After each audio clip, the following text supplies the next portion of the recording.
Okay, students, so for the third part, now there is a correction in equation number 6. In the earlier video we had D33, but that will be D11. Why? Because in your equation number 3 there was D33. Now we are interchanging 1 by 3 or 3 by 1. So 3 by 1, not 1 by 3. We are interchanging 3 by 1. So 3 will be replaced by 1. Okay.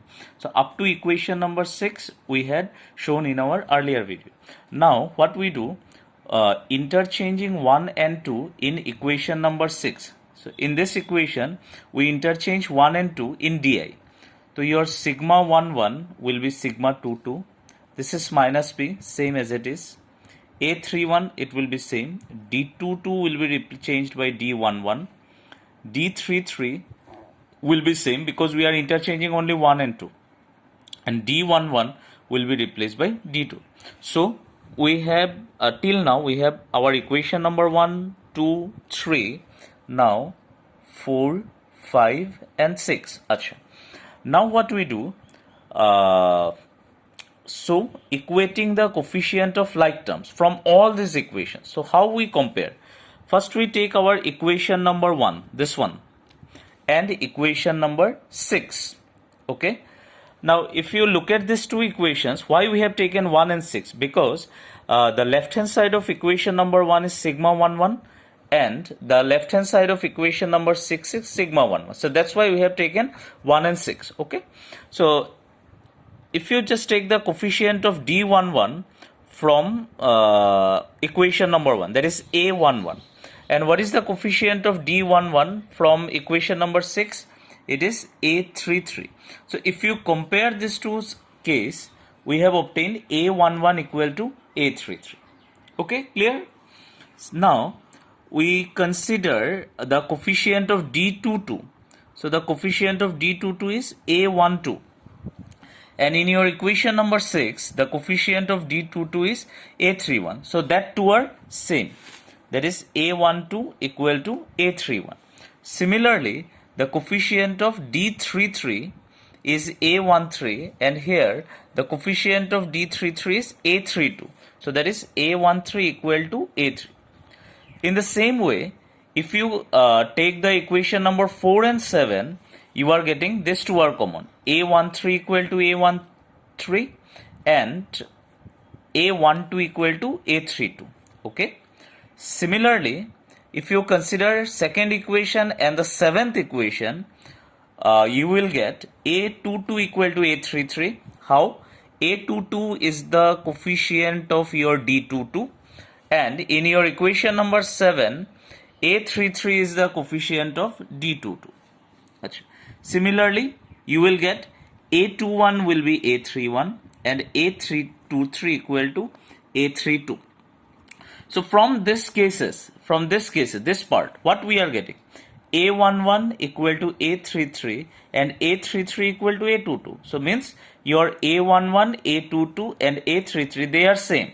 And we have taken the values of this A11, A22 and A33 as lambda plus twice mu. Say, just we have taken this number.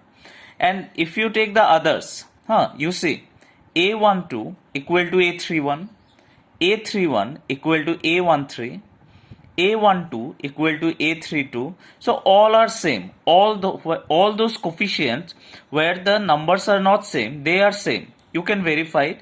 So that is A12 equal to A31, A21 equal to A13, A32, A23, and we have taken the values of this is equal to lambda. Now what we do? Now we substitute the value of A11. So what is the value of A11? It is the value of A11 is lambda plus twice mu. So we put the values of A11 as lambda plus twice mu here. Now we need the value of A12. So what is the value of A12? Where is A12? This is A12. What is its value? Lambda. So we substitute the value of A12 here in your equation number 1, original equation. Now we need A13. So where is A13? Yeah, this is our A13. What is its value? Lambda. So we substitute the value of A13 also as lambda in your original first equation. So after substituting these values, So that is sigma 11 minus p. Lambda plus twice mu, this is the value of A11. Lambda, this is the value of A12. And again lambda, that is the value of A13. So we have substituted the values.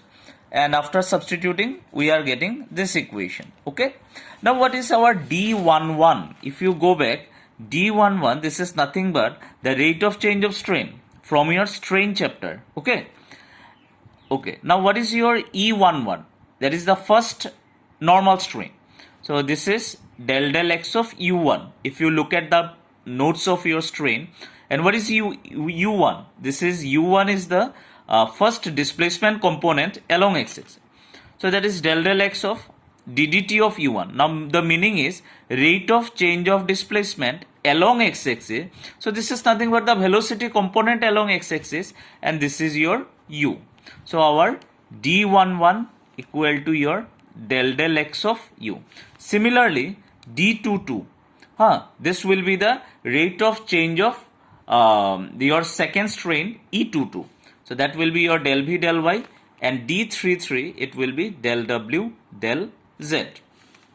So just we have mentioned it. U1, this is the first displacement component. U2, second displacement component. U3, third displacement component. Now what is in that sigma 11, the value of in the coefficient of lambda is D11 plus D22 plus D3.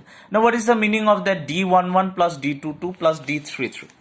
So D11, just a little while ago we have calculated it. The value of D11 is del U del x. Okay. D22, its value is del V del y. D33, its value is del W del Z. So D11 plus D22 plus D33, this is nothing but the divergence of the velocity. Okay. Where U, V, W, these are the velocity components. Achha.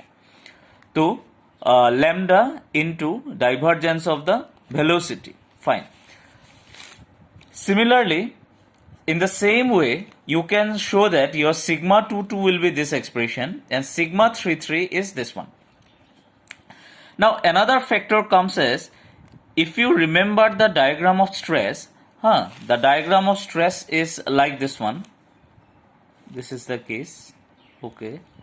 We had that figure. Okay. This was the case. If this is your z-axis, okay. This is your x-axis, okay. This is your y-axis. Now along this line, the component was sigma 33 or sigma zz. If 3 indicates the z-axis, along this direction, that is sigma 11. If x indicates the first direction, and along your y, that is your sigma 22. If you remember that note.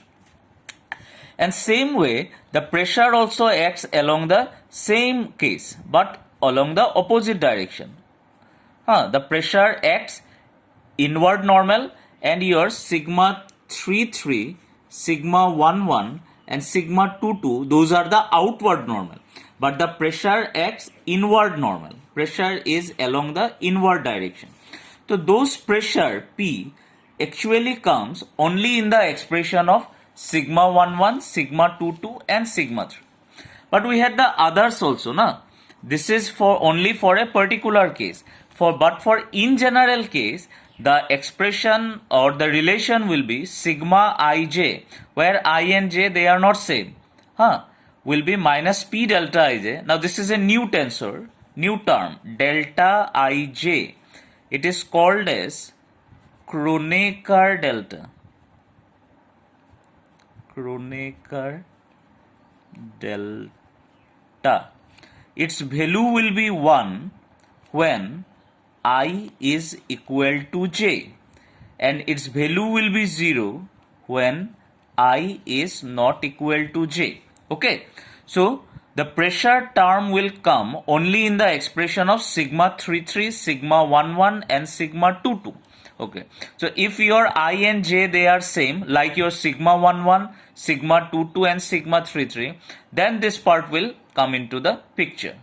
In other cases, this is 0. And similarly from the second one, When it is sigma 1 1, it is d 1 1. When it is sigma 2 2, it is d 2 2. When it is sigma 3 3, it is d 3 3. When it is for sigma ij, it will be di. And third part, it is same for all.